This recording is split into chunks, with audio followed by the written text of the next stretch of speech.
Hola, queridos amigos. Empezamos un nuevo programa de En Perspectiva y tenemos con nosotros a Francesc Torralba. Él es catalán, filósofo, teólogo, escritor, catedrático de ética en la Universidad Ramon Llull y bueno, mil cosas más que no vamos a nombrar porque si no, no acabamos.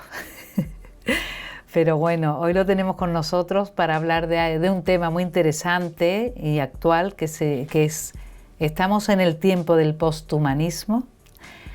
Entonces queremos, primero de todo, saludarte. ¿Qué tal, Francesc?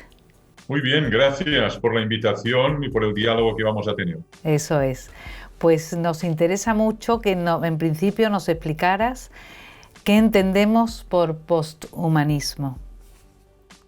Pues la verdad es que es una palabra polisémica, de estas que tienen múltiples significados. Según el autor, según el filósofo, le da un sentido u otro.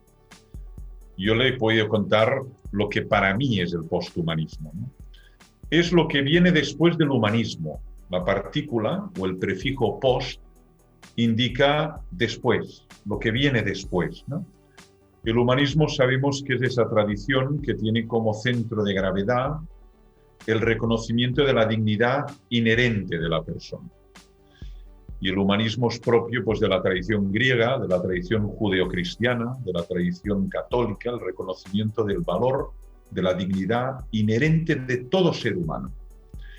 En cambio, el posthumanismo es una ideología, es un corriente, es una filosofía que lo que subraya es la superación del ser humano a través de las biotecnologías. Por lo tanto, se trata de mejorarlo a través de la introducción, la modificación de tecnologías que permitan desarrollar más nuestras capacidades intelectuales, memorísticas, físicas, nuestras capacidades naturales. Por eso, posthumanismo sería esa corriente que parte de la idea que el ser humano debe ser superado a través de la tecnología. Entonces, ¿se enlaza con el transhumanismo en ese caso? Sí. Lo que pasa es que el transhumanismo es un concepto transitorio. Fíjense que, de nuevo, el prefijo es muy importante, trans. Y trans indica transición, camino hacia algo que todavía no se es. Le pongo un ejemplo muy claro, ¿no? El ser humano es lo que ha nacido de hombre y mujer. El transhumano ya sería un ser modificado tecnológicamente con determinadas aportaciones de la tecnología que le mejorarían. Y el posthumano sería un ser tan modificado que ya no sería propiamente humano, sería algo distinto, por sus capacidades, por sus cualidades, por sus movimientos, por sus pensamientos, sería algo distinto, sería como la superación del humano. Por tanto, el transhumanismo es como la fase intermedia. Lo primero es el humanismo, después vendría el transhumanismo y finalmente aparecería el posthumano, que sería un ser muy distinto de nosotros, dadas estas modificaciones. Y el posthumanismo entonces, según ha explicado, no hemos llegado todavía en realidad. Es algo que se quiere construir, me da la impresión, desde un punto de vista como de superioridad, ¿no? Sí. Algo que se quiere llevar desde arriba con una seguridad y con un quizá orgullo, yo no sé hasta qué punto ligado a la ética y no, sin importarle a la ética. ¿Qué problemas encontraríamos ahí y cómo lo ve usted? A ver, es como una nueva utopía o como una nueva utopía de sustitución que dibuja un horizonte de perfección donde no hay finitud, donde no hay mortalidad, donde no hay enfermedad, donde no hay sufrimiento, donde no hay limitación, porque la tecnología transforma, cambia, modifica todo lo que en nosotros es limitación, visual, auditiva, táctil, gustativa, incluso la muerte. Los transhumanistas radicales consideran que incluso la muerte será superada, por eso hablan de la muerte, ¿no? La eternidad en el tiempo. Por lo tanto, es como una utopía que se fundamenta en una tesis más que discutible, que es la omnipotencia de la tecnología. Por lo tanto, que el ser humano con su tecnología, con su ciencia aplicada a la tecnología, puede superar los umbrales de la finitud, las fronteras de la vulnerabilidad y conseguir una especie de eternidad en el tiempo, y juventud en el tiempo, y salud en el tiempo. Lo cual, desde mi punto de vista, es como una especie de utopía sin un fundamento racional ni científico.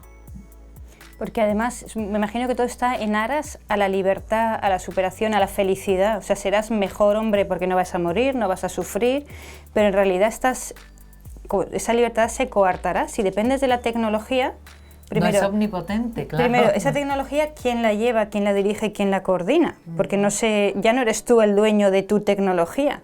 O sea, que esa libertad se corta más. Segundo, ¿hasta dónde llega esto? ¿Cuáles serán estos límites, ¿no? ¿Y qué daño te puede hacer? Igual que la inmortalidad no debe de ser buena para el hombre. Todo esto luego, ¿qué partes negativas tiene? Que lo venden como una utopía maravillosa, pero también tiene sus consecuencias negativas.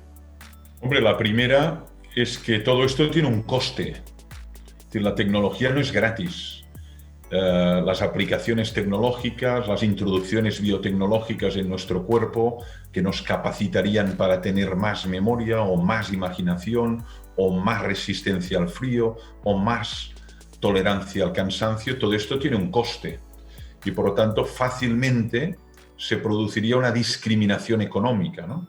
Los que pueden tendrían acceso a estos artefactos, a esta hibridación tecnológica, a estos elementos para mejorarse y mantenerse jóvenes y poder recambiar sus órganos y poder transformar sus cuerpos, y los que no se limitarían a mirarlo detrás del escaparate, ¿no? Por lo tanto, habría una gran diferencia, un gran sesgo, una especie de clasismo, ¿eh? O de elitismo que desde mi punto de vista vulnera el principio de justicia, de equidad y de igualdad en la dignidad entre todos los seres humanos, ¿no? Y luego está la otra cuestión, que es, bueno, en efecto, ¿no?, la dependencia tecnológica, ¿no? Es decir, es verdad que ahora somos mucho más dependientes que hace 100 años. Lo vemos especialmente en las generaciones más jóvenes. Estamos viendo casos de tecnoadicción, de adicción al móvil, de dependencia crónica del objeto tecnológico, ¿no? Eso nos limita libertad, soberanía, autodeterminación. Por lo tanto, en efecto, ¿no?, por un lado está el tema de la injusticia y por otro lado está el tema de la autonomía o la autodeterminación del ser humano, que cada vez estaría más condicionado, marcado por los tecnócratas, ¿no? Una especie de clase elitista que marcaría la agenda mundial. Claro, es una, podría decirse a lo mejor de manera exagerada, una esclavitud de la modernidad, podría ser, porque efectivamente esa dependencia te quita libertad. Entonces, me imagino que como profesor de ética afecta muchísimo a lo que es el hombre, ¿no? Intrínsecamente hablando, la antropología humana se ve muy afectada por esto, pero además quizá también afecta al equilibrio, ¿no?, como personas. Sí, de efecto nos afecta globalmente, porque al fin y al cabo este tipo de innovaciones biotecnológicas tendrán su mercado y habrá una élite que podrá comprarlas y podrá introducirlas en su organismo, especialmente si no hay una regulación mundial. Y esto es muy difícil, ¿no? En algunos países será posible la introducción de estos artefactos que mejorarán tu vista, mejorarán tu oído, mejorarán tu imaginación, mejorarán tu presencia física. Y esto ya es una realidad. Hay personas que gracias a su poder económico pueden tener una apariencia que es 20 años más joven o 30 años más joven que lo que tendrían realmente, ¿no? Pero no hablamos solo de modificaciones del chasis, de la estructura externa, sino también de la estructura interna, de la memoria, de la voluntad, de la inteligencia, de la imaginación, y por lo tanto estamos hablando de un cambio de la identidad humana. Por eso es un tema que no es baladí, o no es irrelevante, o no es superficial. nos estamos planteando los límites de esta intervención tecnológica sobre el ser humano. Y todos estamos de acuerdo en una tesis.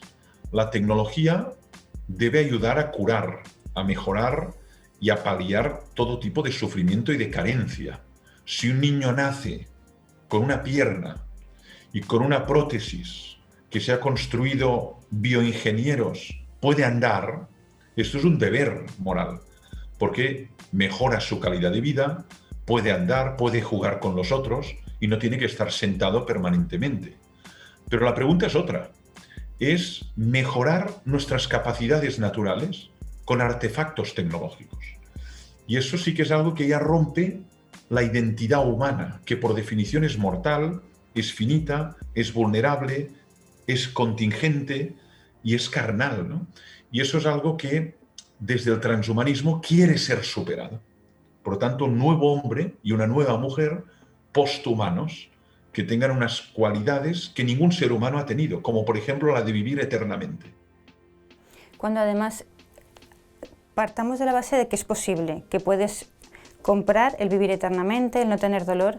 No sé si la gente se plantea que esto siempre dependiendo de esa máquina, de esa empresa, de ese proveedor que te lo da, porque igual has comprado la eternidad, pero un día dice, te descuelgo, porque no estás haciendo lo que yo te digo. O sea, que es una compra en realidad que te ata de por vida, porque eso es irreversible, me imagino, ¿no? Que no pueden implantarte y desimplantarte, o sea, que es como es un cambio dependencia, ¿no? Absoluta, una dependencia absoluta de unos que te están vendiendo una libertad que quizás es todo lo contrario, que es muy dañino y que te ata de por vida con algo tan importante. ¿Cómo se plantea esto?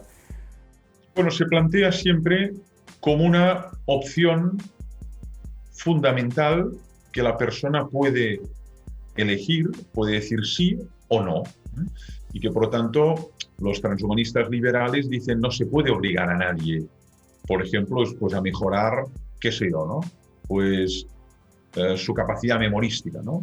O a mejorar su capacidad cardíaca, o a mejorar su capacidad de visión. No se puede obligar a nadie. Es simplemente un bien que se pone en el mercado y que usted, a partir de su libre decisión, elige o no. Y por tanto lo que muestran es que hay que dejar esta libertad de elección. El problema es que en muchos casos es irreversible, ciertamente. Y segundo, muchos no pueden. Claro. Y por lo tanto se genera una discriminación. Pero es verdad que en algunos casos no tiene marcha atrás. Por lo tanto, si usted ha hecho esta decisión, ya no puede regresar a la etapa inicial, ¿no? Esto es lo que llamamos una opción fundamental, ¿no? El tema está en que esto, si como digo, no hay una ética mundial o una regulación mundial, esto se va a producir. De hecho, ya se está produciendo y hay grandes diferencias entre países. Le pongo un ejemplo, ¿no? Imaginen que yo me quisiera transformar mi nariz, porque mi nariz no me gusta. Pues bueno, usted sabe que hay un montón de clínicas en países desarrollados que aunque usted no tenga la nariz enferma ni tenga problemas, pero quiere hacerse la nariz como un actor de cine. Y luego los pómulos, y luego los senos, y luego la espalda, y luego los glúteos. Esto ya es una realidad que una determinada fracción de población puede costearse y pagarse. Ahora la novedad es que hablamos de facultades interiores y poder tener recuerdos comprados de episodios que nunca he vivido, o poder tener una capacidad de imaginación que la naturaleza no me ha dado. En el fondo lo que hay es una incapacidad de aceptar la finitud, porque es muy difícil aceptar la finitud. Y por lo tanto, frente a ello hay una esperanza, yo diría, casi irracional, en que a través de la tecnología podremos ser dioses, cuerpos gloriosos, cuerpos inmaculados, cuerpos espirituales, ¿no? Por lo tanto, es una especie de promesa utópica fundada pretendidamente en la tecnología.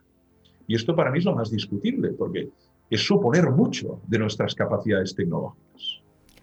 Bueno, a mí me surge también eso, ¿cómo enfoca el posthumanismo en la actualidad con esta cosa que está usted explicando?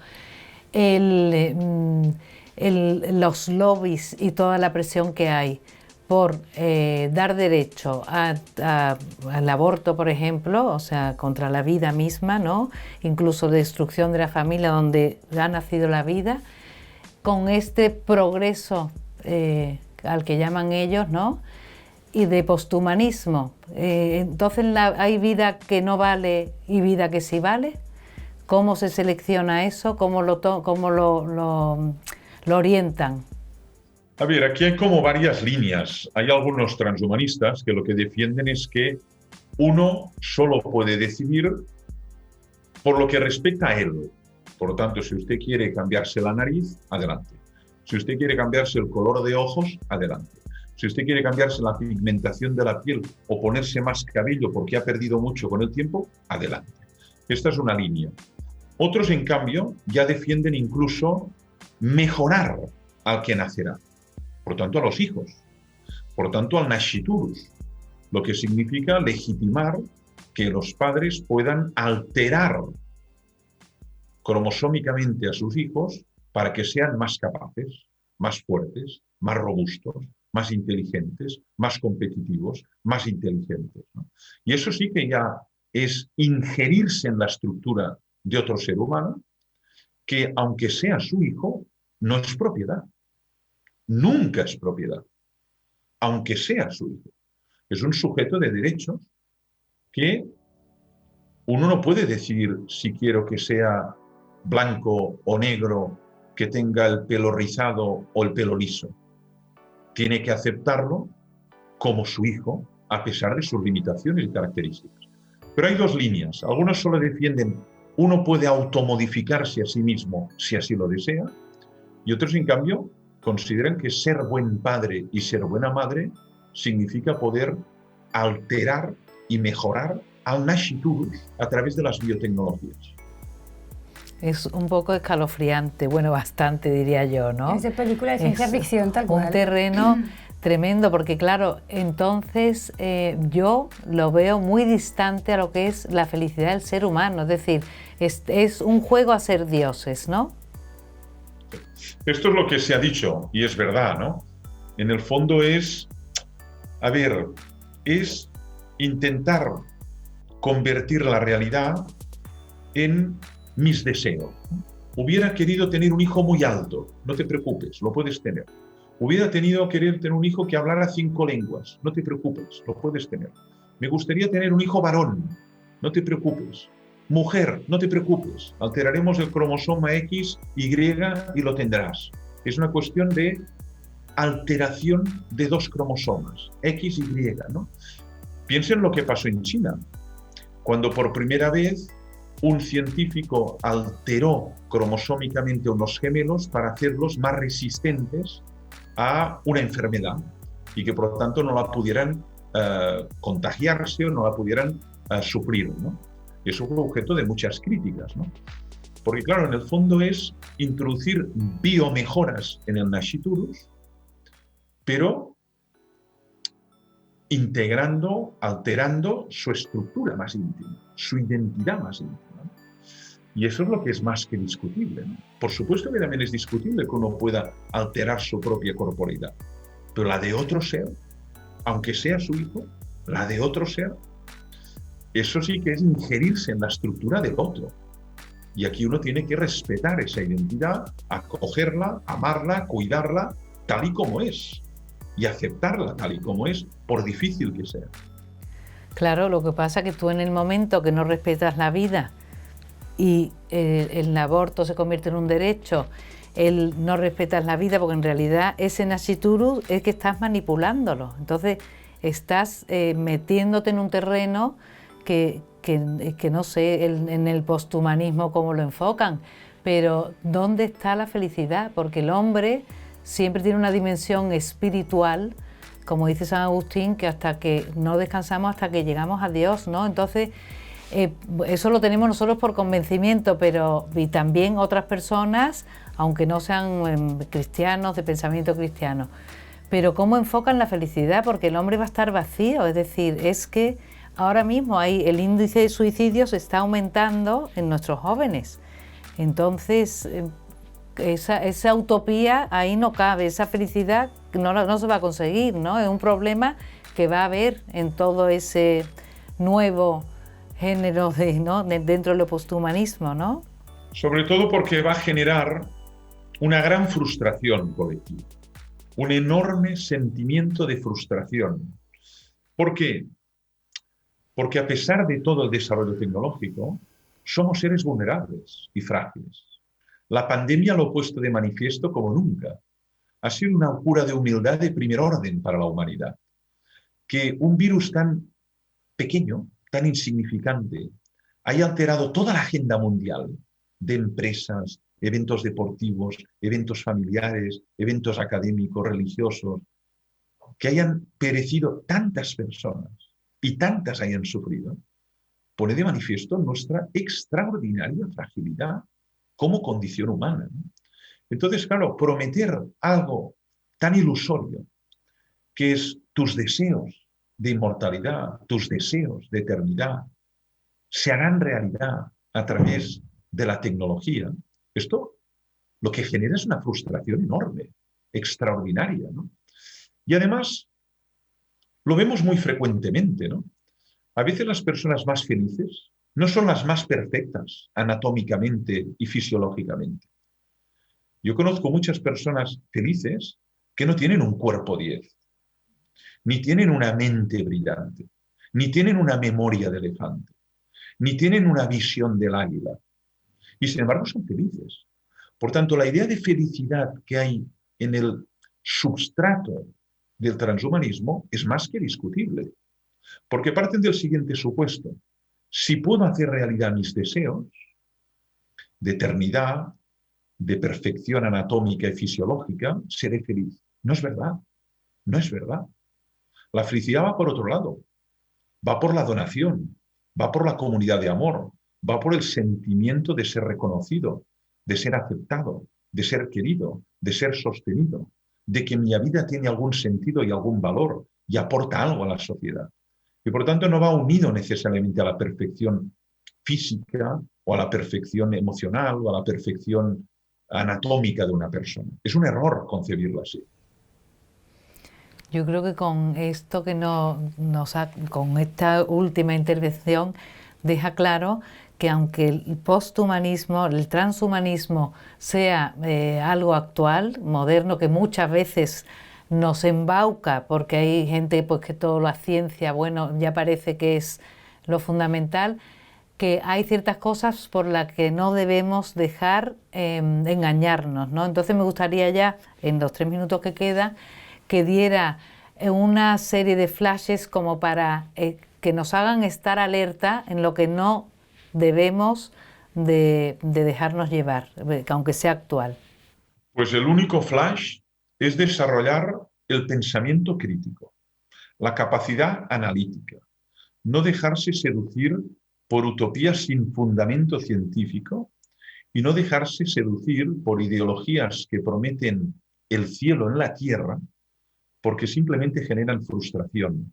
Lo que necesitamos frente a este tipo de ideologías es personas que piensen, que sean capaces de crítica, que sean capaces de tener fundamentos sólidos para poder desenmascarar estas ideologías que muy frecuentemente solo serán sueño para personas muy poderosas económicamente y que la gran mayoría no podrán desarrollar, ni articular, ni hacer realidad en sus vidas. Punto de vista crítico, fundamental. Punto de vista de pensamiento, fundamental para desarticular tanto el trans como el posthumanismo. Pues con esto nos quedamos. Punto de vista crítico, fundamental para no dejarnos llevar por ello, y el pensamiento, que no nos manipulen. Pues muchísimas gracias, Francesc, por estar con nosotros hoy y nos despedimos hasta el próximo programa. Gracias.